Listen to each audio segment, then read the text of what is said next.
نحن في بداية الكساد العالمي العظيم الثاني وانهيار الأسواق في 2026. من 100 سنة تقريبا كده العالم دخل في حالة اسمها حالة الكساد العظيم. ده كان بسبب بعض القرارات اللي أخذها الرئيس الأمريكي روزفلت في الوقت ده، والنهاردة ترامب بياخد قرارات مشابهة جدا جدا للي أخذها روزفلت، ونتيجتها إن احنا بدأنا ندخل في حالة كساد هنشوف تبعياتها القوية السنة الجاية. المؤشرات الاقتصادية كلها ستضرب. نحن في بداية الكساد العالمي الكبير الثاني. لن يكون هنالك سلام عالمي، واللهم إني بلغت. ده الكلام اللي قاله دكتور طلال أبو غزالة في لقائه على سكاي نيوز عربية. خلينا بقى نشوف الكلام ده هل هو مجرد توقعات ولا الأرقام والمؤشرات هتأكده. أول دليل أنا بحب دايما أرجع له مؤشر بافيت، مؤشر وارن بافيت الشهير. الفكرة فيه ان هو بيقيس القيمة الحقيقية للأسواق الأمريكية، والمعادلة بتاعته كنا اتكلمنا عليها قبل كده، معادلة بسيطة.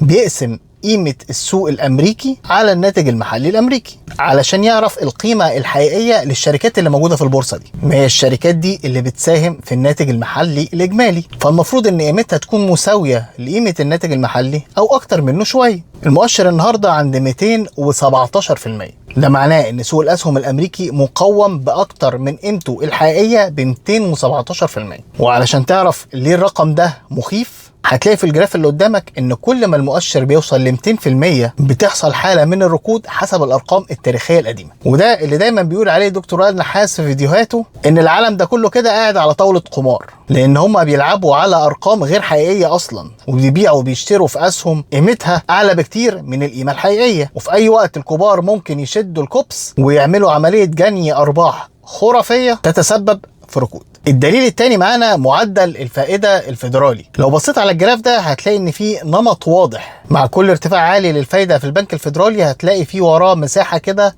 لونها رصاصي. المنطقه اللي باللون الرمادي ده او الرصاصي ده الفتره اللي حصل فيها انهيار للسوق. على الرغم من ان الفيدرالي بيحاول ان هو يقلل الفايده زي ما انت شايف، ولكن الوقت بيكون فات، وده بالظبط نفس القمة اللي احنا موجودين فيها دلوقتي. الدليل الثالث معانا اسعار العقارات في امريكا. لو بصيت في الجراف اللي قدامك هتلاقي ان بعد 2006 حصل انهيار شديد في الاسعار اللي احنا عارفينه بالازمة الاقتصادية اللي حصلت في 2008 بسبب العقارات. اللي حصل ان الناس ما قدرتش انها تسدد ديونها فاتجهوا كلهم للبيع، وبنوك سحبت بيوت من الناس وبرضه حاولت تبيعها. كان المعروض كبير جدا في وقت قليل وحصل الانهيار اللي احنا عارفينه بتاع أزمة 2008، وده حصل في المنطقة الرصاصي اللي احنا كنا شرحناها في الجراف اللي فات.